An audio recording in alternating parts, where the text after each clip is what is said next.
Brought to you by Candid. Candid dusting powder, 4 skin problems का एक expert solution. Candid dusting powder, हटा खुजली, लगा कैंडिड। हे शांति दूत पाकिस्तान, तुम ये डिप्लोमेटिक डबल स्टैंडर्ड की पॉलिसी कब छोड़ोगे? एक तरफ तुम पीस मेकर का चोगा पहनकर ईरान और अमेरिका को सुलह करने का ऑफर दे रहे हो, दूसरी तरफ तुम भारत को युद्ध की धमकियां दे रहे हो, फॉल्स फ्लैग ऑपरेशन का आरोप लगा रहे हो। वाह भाई, जहां फायदा हो वहां शांति की बात, जहां अपना एजेंडा हो वहां पे आक्रामकता। ये जो तुम इंटरनल एक्सटर्नल डाइवर्जन की रणनीति अपना रहे हो उससे पूरी दुनिया वाकिफ है। अपनी अंदरूनी नाकामियों से जनता का ध्यान हटाने के लिए भारत के खिलाफ बयानबाजी को ढाल बनाना बंद कर दो। अब देखिए ना, ऐसा लग रहा है कि पाकिस्तान के रक्षा मंत्री ख्वाजा आसिफ के पास इस वक्त कुछ ढंग का काम नहीं है।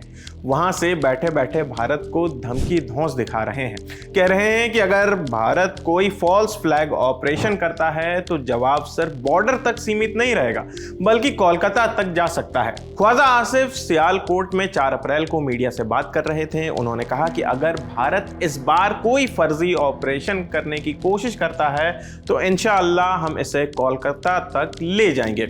अब यहाँ एक बात समझने वाली है, ख्वाजा आसिफ ने जो फॉल्स फ्लैग ऑपरेशन की बात कही है उसका मतलब होता है कोई हमला खुद करना लेकिन ऐसा दिखाना कि ये काम सामने वाले ने किया हो। उन्होंने दावा किया कि हमें ऐसा पता चला है कि भारत फॉल्स फ्लैग ऑपरेशन कर सकता है जिसमें उनके अपने लोग या पाकिस्तान के हिरासत में रखे लोग शामिल हो सकते हैं। उनका कहना था कि कुछ लोगों की लाशें रखकर इसे आतंकवाद का मामला बताया जा सकता है, लेकिन उन्होंने महज दावा ही किया है, कोई सबूत पेश नहीं किया है। बात यही नहीं रुकी। ख्वाजा आसिफ ने आगे कहा कि अगली बार अगर टकराव हुआ तो वो सिर्फ 200-250 किलोमीटर के दायरे में नहीं रहेगा, हम उनके टेरिटरी में घुसेंगे और हमला करेंगे। अब बात भारत की तरफ से क्या कहा गया। इससे पहले भारत के रक्षा मंत्री राजनाथ सिंह ने चेतावनी दी थी। केरल में एक कार्यक्रम में उन्होंने कहा था कि अगर पाकिस्तान कोई गलत हरकत करता है तो भारत की तरफ से करारा जवाब मिलेगा। उन्होंने अप्रैल 2025 के पहलगाम आतंकी हमले का जिक्र भी किया था जिसमें 26 लोगों की जान चली गई थी।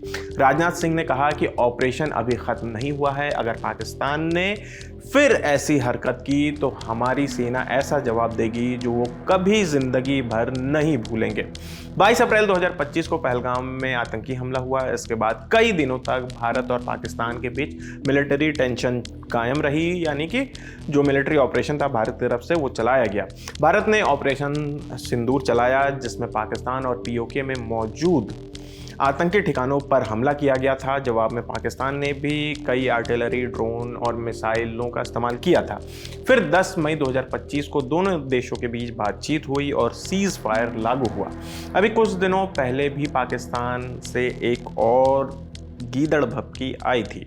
पाकिस्तान के पूर्व high commissioner Abdul Basit India में पाकिस्तान के राजदूत थे, उच्चायोग के कर्मचारी थे, हाई कमिश्नर थे। उन्होंने कहा था कि अगर अमेरिका पाकिस्तान पर हमला करता है तो पाकिस्तान को भारत जैसे मुंबई और नई दिल्ली पर हमला करना पड़ेगा। उन्होंने ये भी कहा था कि ऐसा होने की संभावना कम है, लेकिन अगर कोई हमें बुरी नज़र से देखेगा तो पाकिस्तान के पास भारत पर जहां चाहे हमला करने के अलावा कोई ऑप्शन नहीं बचेगा। फिर ये भी कहा कि वे ऐसा नहीं चाहते और भारत भी ऐसा नहीं चाहता। बासित जो 2014 से 2017 के बीच नई दिल्ली में तैनात रहे हैं, जैसे कि हमने आपको बताया कि वो भारत में पाकिस्तान के एम्बेसी के कर्मचारी थे, वो यहाँ पर भारत और पाकिस्तान के डिप्लोमेसी के बेहद करीब भी रहे हैं।